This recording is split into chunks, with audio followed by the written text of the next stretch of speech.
يون إساس تندرني كرتا وليتي إيه يو هذا ولي فن بني إيه قال كان نفتي لا إنه ما لا إنه ما كنان ما شاء الله إيه نفتي أقول ما جرى ديني خورات أقول بكم أقول بنا رابين سنجر أكم نرابي إيه نرابين مناحية ينبو نرابين دجى ناتو ينبو بنا رابين سنجر هاي نرابين نتوم مناحية ناتو نرابين أنت تبي يا رفتي رد دربيتي الموت أنا قرباس مني ياجستي أكما قبضتشان كوبا قبضتشان أتيمو ولدت في الدني ولي بوجع تنساني أما قلتي تمانا خياتي بوجع ولادين تاكي زي جاس خيسي يتنا مين بوجع لمتي مين جليسة جليسة ilmo baason ilmo laaliji abbaan kiyya kafalatee Itoophiyaa irraa jamaan kiyyoon feen baasu ilmo baasii السلام عليكم ورحمة الله وبركاته كبجمتوتا وردفتوتا خيا كم جبت النجاة فيا جرتو كم بيالا كم بيا خيسا هندي خيسا أورموتي كان كابا كبا فينا قبضو جرا الحمد لله الرئيس تركم تجون كسنولم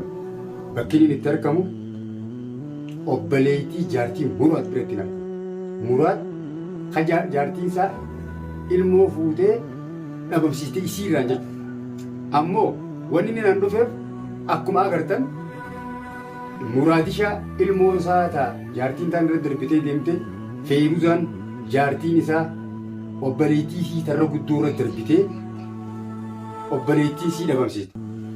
Saniifuu mee gamasiitiin wajjin haasawutti seenna egaa dhamma akkuma reefu seen jedhee namaan naqa jechee dhufee ati obboleettii feeruzaati ati simuun beekaa yeroo dheertuu si beekaa beeku. Ilmoon muraad sibira jirtii fidee jiran ilmoon tana makka feeruzaa garaa jirtu sana ilmoon ilmoo maganda ilmoo tana illee ni miidhagee yaadu nama waadalee beeku. Kanaaf ilmoo tana nu gorsiistee jaarsaa jaartii illee waliin deebisnee akka waliin jiraatan waliin goonaa jeetiin dhufu akkam jette. Ati immoo ilmoo isii bira jirtee tana eenyutu seen? Dhagee haa namni tokko dubbii wayii dhokattii miti mucaan kun soddaa ka'e akkasii bara. Muraadamma qalbii isaa fannifamteeti mucaan waan keessa jiru hin qabu. Maaliif sababa ilmoo kanaatti ni beektaatiis. Amma ilmoon ililliin haadhumarraan toltii jira. Ilmoonis haadhumarraan toltii jira. Feeruzaallee tiimeetiin ture. Wanni inni tiimee ture haadha miciyoo tanaallee deebisnaa viidiyoo san laaluu dhabdu. Deebisnaa waliin jiraattanii akka nannaan hin barbaaduu jetti. Akkuma gartuu sanni loltisiin. Kanaaf mee hanga amma nagayaan buusuu fadha. Mee ati kam jette? Nagayni? Ilmoo tanaas arguu fadha deemnaa laali. Yoo sikkanniti illee irraa naafuu naan jee mucaan. Nagayni amma hin dhufuu bara. Hin dhufu amma. Akkamitti? Amma akka itti hin dhufne nagayni. San dura haa gartee isii akkasii miicanii micciirtanii mana keessatti itti cuftanii qixaattanii tuuntaa isin yoo nagaa buusuu barbaadde sila gama karaa isiisanii akkuma ammaan tana raqama kiyya argattee naa dawwaltee anillee kun wayiin si jala kaasuu oolee bakka si wasafuu oolee suman finne hayyee akkasumatti raqama kiyya barbaaddattee karaa kiyya san as deebuu qabdu osoo isiisan achitti hin qixaanne jechuudha. Qixaatuun duratti dhageef baleetii akkanaan dura yoo viidiyoo isaan miicoo dubbisuu nagarte kadhadheetiin feeruza akkana ta'e akkas ta'e kobbaleetii takka bira bu'ee gorsisiisee dadhabee boodarra kayyinarraa beettee uleen illee na tumtee isii bijaartiin ibsaallee qabanii na tumanii yoo agartu ta'e dhalaan tuqonga dhalaa namni ani dhiiraa miti waan dhalaa irraan tan harkatti ilaala lafaa kaayii na tumanii firdi duraa baafadha. Arkuu dandeessa viidiyoo sana. Har'a ilaa sadarkaa isinitti qaba jechuudha.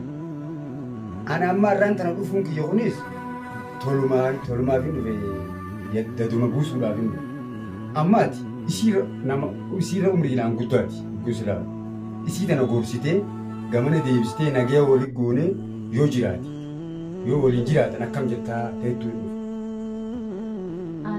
Akka itti naa bareedu laakiin sila san dura akkuma namaan tana jeetti raqama kiyya akkuma amma barbaadette kanatti karaa kiyya deebitee natti tola ture.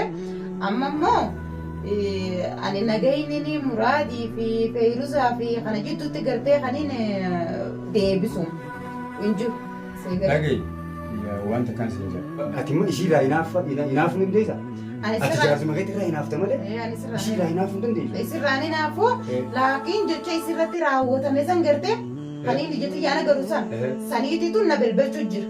Gocha isirra raawwatame kun wanni kun ammoo yookanaan dhiifne yookanaan wannatee hammaachaa deemu tolaa deema diggula. Barbaadamma hammaatee bira kutee bara. Silaa gartee wanni itti isaan jaartiin muraat feeyirusaan jechuudha. Feeyirusaan akkuma dhiyoo tana fi dhiyoo tana dura dalaginetti asiillee qaalii fiyyaa kanallee diddee kutte. Ifumaaf warqisiise. Hundi ni agara. Achitti guyyaa lamaan itti dhaqeetiin akka harree kanatti achitti qaaqee hanga namni hundi na ajaa'ibu tokkotti isii tana fiduu dadhabee achumatti dhiisee bira deeme jechuudha. Amma waan isiin irra jirtu hin beekneen. Sigalee ilmoollee an aaruma saniin fuudhee akka gartee namnummaan tanaafuu bultiin tiyyallee kana keessa oolii fi gartee facaatullee hin beekne fuudhee miyyoo sanillee firaa nama bira kaa'ee. Nama biraa duubammoonni tun meeshaan taane walitti dabarsuun taatu. Wanni inni akkas godheef ni beektaa tachaas keenya. Aara gartee waan hin jeen ana tarra guddoodhaa waan hin jeen gurbaa san akka isii godhe quba qabdi. Kana hundarraa gorsaan ani isii gorse waan hin jeen san hunda dhiifteeti na jala natti garagaltee jechuudha. Ha duraan wal mari'an natti garagaltee haatee gurbaa biratti galtee guyyaa lama achitti itti dhaqee naa dhufuu diddee abadan jettee itti dhiise. Gaafni karaa kiyya deebitu ni jira jeeni. Ismaa'u. Sumaa fi siin sooba kanammoo. Ilmollee abbaa yaameetiin kalaas irratti dawwaleetiin yaamee ilmoo tanallee deebisennaan ani ilmuma sanuu siin gaafadhaa uunaa jette isiin. Haaya. Siigalee amma gaafootarra na gaafattee dhugaadhaa ilmoo san eessa keessee takka inoo lamtu isummaan tunuu feetee naafaan as garagaltee kanaan na xalafuu dandeessi. Ilmoo namaa yaani waan biraatti akka irratti raawwatteette. Kanaafuu kana keessa bultiin tiyyaas wanni na diigamtuuf hin jirtu jeetiin jaarsa kiyya tana dura as hin jiru bakka dalagaa bakka fagoodha jira innillee yoonii fi dhufe gartee kana keessa hoo kadha gahutee bultiin tiyya ni diigamti jeetiin ilmoo firraa nama bira geessan. Mee duba meeshaan taane ilmoon tun gunoo biratti shi dabarsite. Fooyiruusaa. Osoo deddeemtuu dhagaye yoo ilmoo tun osoo olii daddabarsitanii ilmoon tun waa taate dubbiin tun hammaachaa deemti tolaan deemtu. Ati amma silaa ilmoo tana wooma ilmoo feeruusaatiif taatu wooma ilmoo baleetii dheedhii taatu ilmoo tanaafis taatu haboo taanii taataaf himi silaa tanaafis haboo taatu ilmoo haboo taatuuf haadha ilmoo tana if biraa fageessuu qabdu dhuguma ammaa tanatti ilmoo tana nama bira geessuu. An gurbaasanii garaa kiyya na oowwisi gurbaasan gartee gurbaasanii garaa kiyya kana na oowwisi an dubbachuullee fedhu afaaniinillee gurbaasan. Ammoo isii yoonii fi na biratti deebitee qaalii kiyya gootee waan hin jiruun narraa fudhatte ilmoo san fuudhee yaa isiin abbaa deebiseettus yaa ifisiitii fudhattus ni danda'ama. An akkamiin godha anti yaa yookaan godha. Ati immoo ilmoon tun yoo akkanaan haduutu taate itti gaafatamtaa beeku. Tantaasitti go'aa duutuuti. An amma akkan si jee meegaa namni waan dhaleen hin jiru anis dhaleetumaan qaba. Anis akka ilmoo san nagarsiistuun fadaa. Na agarsiisuu hin dandeessu. Hin dandeessu agarsiisuu. Ilmoon agarsiisuu hin dandeessu. Dhaadannaa gartee inni achitti itti dhaadate san gartee deem bakka daabuma san bira deebi deem maarree san bira deebi jee gartee dhaadannaa isitti akkasitti dhaadate san inni dhufee akka beeku sanitti narraa haa fudhatu. Akkasiin jee adama. Ati immoo yoo tokko barbaadde yoo tokko barbaadde akkuma kabajee si fide sanitti gartee. Ambar soddaareetii miti. Ani Alii nagaa ati tu golbee naan obboleettii feeruusa sin beeku malee siif abbaa mana keetti si hin beeku. Waggaa 5 duraan si beekaa beeku. Kabajaa guddoon nu gidduu jira. Ammas akka ati nagee hirkattuu uffata. Ilmoon tun nagee si dhorkiti. Bultii si diiti. Akka itti bultii si diitu siimu booda deemtee dubbiin eessa deemte. Jaarsa keetti deemte. Jaarsi kee namaa qarraa maqoon dhiirti wayirraa dhiira jira. Yoo nama haqa beeku ta'e maal ilmoo namarraa dalayita siin jechuu ta'a ilmoo tana yoo ammoo nagaan amma naafati wal taanee isallee dabaladhee ilmoo tana ofirraa abbat deebiste malee booda rakkoo suneetii bultii deetee tuqamtii taa'e. Ati immoo tana laallaa sukkara natti kaasin dachee si kabajeetiin si fideemi akkuma ati jettu kabajeetiin kabajaadhaan si fidi sila akkaanii fi achirratti agaruun sinfidu ture beekadu. Na dhageeffadhu nama tokkotti dhiyaattu malee hin beektu. Akka chira nagartu saniin si dura Feeruuzaa gorseetiin dadhabu. Obboleettiin ta'e dhugaa namni hinaafe maraata. Hinaaffaan obboleettii maraatuuti. Kanaaf bultiin obboleettii teetiitti rabshaan seentituun teettuuti. Siin kadhadha. Akka obboleessi reetiitti. Isaan kun gurbaa saniin irraa dhiise amma mataa kiyya kanaatu na amma isaan kun akka jechaa jiran abooda duu wal beeytanii bira dhaqi manguddummaa harka sin darbitu ilmootan harkaanaa baasii jechuu jira. Yookaan ilmoo sanaa ijaannaa laalii hoostu jee wanni kun waa badii miti. Mee akkam jettaan sin jee nama. Maal laaltaaf ilmoo maal laalta? Ilmoota. Ilmoo isaa ilmoo akkuma amma. Injirtu wanni ilaalan. Baran jimaan hin laalan. Injirtu wanni ilaalan injirtu. Akkamitti? Mismaara gartee mismaarummaa deemtuun tana. Si kabajeetiin taa'utti jirta dachee narraa dhiisi. Yoo nagaan teesse taa'e. Yoo nifi nagaan teesse taa'e. Dubbii isaan kanaa keessaa narraa bahi. Keessaa bahuu baata. Siin baasa mana kiyyaa ulaan banaa dhalaan. Lageessaami. Inni dhufee abbaan dhimmaa san dhufee narraa fudhatu. Abbaan dhimmaati. Abbaan dhimmaa san gartee inni sonaadhaan dhufu. Bar na ergate. Ani isaan fedha. Na ergatee bar. Muraatuma bantaan na ergatee bar. Si ergatee mi? Ergaa wayii mootii sodaate. Anis akkuma san nalaalu qabda. Ergaa wayii mootii sodaate. Mootii sodaate. Ati dhuftee firraa guuftee miti. Kanaafuu deebisaa asirraa is fuuteechi deebisuufii qabda gaa. Asirraa is fuuteechi. Eeqa. Bara ammoo waan kana tolaan yoo finne yoo nagayni kun itti mi'aawu. Bultoonni tun bultii itti si diigama anniin beeka. Dhaadannaa inni natti dhiyoo tana dhaadannaa. Akkam jeessi dhaadatanni? Dhaadannaa inni. Siibii isaa sooritti hin fayyisa. Deem daabuma san bira deebi. Deem isiidha kaa. Isimaanuu. Isiidha kaa jaarsi. Deem biratti deebi. Hey maali dhaadannaan akkasi? Viidiyoo madeengatti gadhiisan kanarratti. Maali dhaadannaan akkasi? Ishiinoo maal jetteen duba goona?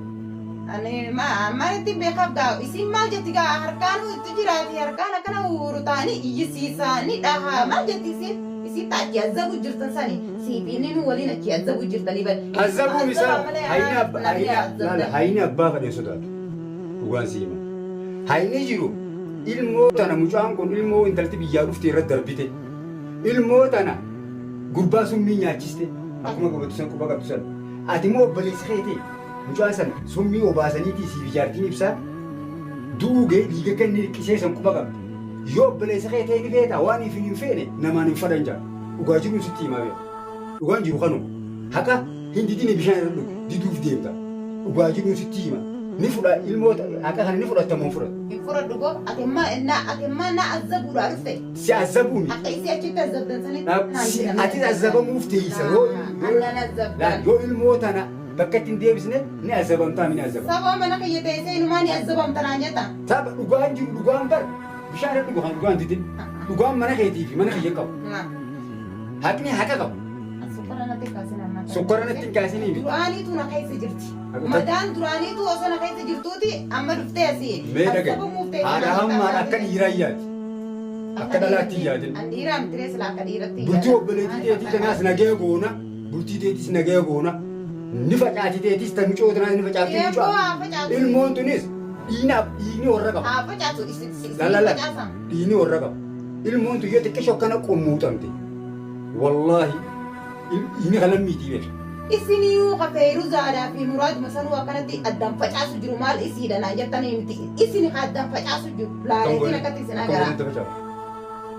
Isin amma nama tola namaa yaadu gizeenii fi achi isii tana maal godhi isii tana tabiraa irratti siif na itti kaayyadu arguusu sii godhi awwaa'ee keessan guututti gurra kana keessan itti sagarutti mucaan fuudhus ni danda'a yoo fuudhaa dhiiraa bara dhiira isiillee ni danda'a isallee ilmoo isaallee ni guddifata isin cufaa'u nagaya taatanii waliin jiraachuu ati bari hinaaffaa bakka kee irraa buutee hinaafu jirtaa maa hinaaf taate laa hin hinaafin isuma azzabuu dhabuudhaan an amma wanni guddaan ilmoo namaan azzabinii rabbiin sin dhiisu ilmoo ijaan nagarsiisi akkasitti mana keetii baa malee hin ba'u mana kanaa ilmoo nagarsiisi san dura maaliif ittiin himin san dura osoo gartee fidee ilmoo irratti hin darbin san gartee san duraan bar fuudheetiin jira an akkana ilmoo jee maaliif ittiin himin akkanumatti laaftuma tanatti fidee ilmoo irratti darbee isiinis gaagazee tana waa keessa dhufuu danda'a magaaruu dandeessi. Yaa'u dubbiin tun akka asiin teessu sin dhiiftu dubbiin Aboo kun. narraa bahee ammaan tana dubbii lama sadii. Narraa bahii miti. Bahi mana kanaan narraa. Laala afaan irra narraa baheetteen kana boru hoottu naa jechuu ta'e. Aboo kootu Ani goasi, maal ni beektaa? yoo dandeessanii dhuftaa danda'uu baannaan gasee amma Abbaan mana keessa jira. abbaan mana yaasin jiru. Eessa jira? Ittiin dawwala. Heddufa laa. Haa dhufu. Yoo abbaan mana keetii dhufe an abbaan mana keetiitti Abbaan mana kiyyaarraa dalagaa qabdaa. wajjin haasa'u. Maal jettee wajjin? Dhagaye rakkoo booddee dhuftuun isaa wajjin haasa'u. Mismaarummaa biraan naaf hidhan. Mismaara maali? Dhugaan jiru kanuma isaa hojii isaasiyooti ilmoota neoniif inni nun gorsi inni isin laalin jee ni laalame. Akka isaa walitti fiddanii waliin bocatan sanii amma bultii ta mana kiyyaatis bocaruudhaan deemtaa gisee jaarsa keessa jirettee Ni bocolamtii bultiin ta'e. Aboo gurbaan narraa deemin siin jee baraan harka nan baasa. Dhagaadhaan mara bultiin ta'e diigamuu yoo barbaadde malee ilmoota hin agarsiistamu nun agarsiisu. Boo bultii tiyyasee harkaa qaba. Harkaa hin qabee harkaa hin qabaa. Sii dura walitti. Harkaa hin qabaa abbaa mana keetiitiin amma fidaa namni dhiiraa hojii haasa'uuti isaa wajjin haasa'u. Mana kiyyata. Mana keetaatiin haasa'u haqaan dubbachuu deema. Hayyee gituma inni dhufe san loolta malee. Dhagaye. Amma asirratti as teessee loolee. Amma ati ilmoota nu gorsiistee bakka inni deebistamu hin deebisu. Hin deebisu. Dhiirti dhiiraa hojii haasa'u. Hin deebisu. Eh? Hin deebisu. Ati immoo baasa moo hin baasa? Ani ba'u hanga inni dhufuun ba'u mana Ejjee kana. tolaanis qaradhaatii ba'e. Dhagaye. Tolaanis qaradhaa ba'e. Tolaan na kadhachuu miti. Akkuma dura wal kabajatanitti Anis tolaanis kadhatu jira. Na Anis tolaanis kadhatu jira. Ilmoo namaa ni baaftamu hin baaftu. hin baasu maal fitti? Hin baaftu. An fe'iruu isaa miti barka manatti azzabansu. Ani gaa abbaa mana keetiitti malee hin deemu. Abbaa mana kiyyaa. Abbaa mana kiyyaa. Mana- Abbaa mana kiyyaa keessa maaltu si naqe goo bahee kabara abbaa mana Imeetiin dhiirti dhiiraa hojii haasa'uuti deema mana kanaa na baafta kun feeruusa. Siin baane feeruusa hin jaamiti. Feeruusa sanii dubbii tanaa oofite. Mana kanaa na baafta kun. Hanga inni dhufu mana kanaa numaan hin baane. Si fe'iruu isaadha muraasni tokkichaa keessan hin beeku narraa bahe nammaan tanaa. Hin ba'u. Tolaan mana kiyyaa. Amma Hanga kiyyaa abbaan mana- zaamaadhaan danda'a. hanga abbaan mana keetii dhufe hin ba'u. Narraa bahe. Narraa bahe dachee. Hin ba'u. Tolaanis karadhaati narraa Tola bahe dachee. sa wadhaab badhamni kabaja qabaa mana keetiin jira. Harkallee nan baasisiise. Harka eebbara nu Abbaa mana keetii ijoolleen abbaa mana keetii ijoolleen waliin baru. Boo abbaa mana kiyyaa kabara kana Waliin keessa baru. maaltu fiti? Akkam? Wal baruu maal maal fiti? Abbaan mana keetii odoo geessii hundi isu. Kun godha. Sinna kusan. Nannaqu. Sin dakalu. Sin dakalu. Amma gaa akkas taatu. Kayetiin fidaa fidi bilbila sana. Aboon irraa deemi si jee. Dachee narraa ka'e narraa bahi. Ka'e mana kiyyaa narraa bahi. Bahin jee narraa mana kiyyaa. Bahi olillee na kaasee narraa bahi. Obboleetii harkaan Narraa bahi mana kiyyaa. Asitti hime. Narraa bahi mana kiyyaa. Abbaan mana keetii haa dhufu isa wajjin haasa'u. Boo been deemi si jee abbaa mana kiyyaatti bijinni hin beeku. Ajaa'ibaan na qabate. Abbaa mana kiyyaa irraa Gaddaa dalagaa inni qabda. dhaabbu. Dalagaa Gaddaa. qabda abbaa mana kiyyaa Irra irraa. bilbileetiin dhufa waan akka markana laata. Abuun beeku. Nama kabajaa qabu fi siyaadha. An feetu san. Kabajaan qabdu. Achi cafeetan san gartee. Kam? An saniin. Gana cafaqamtii isin. Ana hoo cafaquu dhufte. Ati abbaa manaa qabdaara. Abbaan mana keetii Kanatti hirtan. yoon isa sitti hin dirani gartaara. Walitti hiitanii. Yoo haadha waliif fannifnee eega laaqaan dhufte laayinuma laayinuma ganaan. Maashaallah. Eegaa dhuftees. Kana ittee walitti ilaala. Kabajaan ne ergatee mi murat. Yoo kabajaa tana didde abbaa mana keetii qabannee si dhufnaa yoo abbaan mana keetii karaa kana dhufe mootummaa jira dhiigni hoorraati. Kuni beekama. Oo gubbaa narraa baheen siin jeen. Akkam narraa beeyi. Narraa bahee mana kiyya. Hin ba'u. Narraa bahee dachee. Natu hin ba'u. Ban narraa baheen siin jee kayi narraa bahee mana Intum kiyya. natu mi. Narraa kayi siin jee mana kiyya narraa kayi dachee. Narraa kayi. Kayi narraa. Diikuma narraa hoita. Kayi. Kalas sirraa hin kaa. Kayi narraa. Dhageeffatu ni kaa. Yaa tola narraa Ammoo bahee mana kiyya. ammoo isa fidu malee hin dhufu. Aboo maal fiddaa miti tiisee. Yoon an amma isa qabee fideen dhufne ni Oo gartoofama. gubbaa narraa deemin siin jee.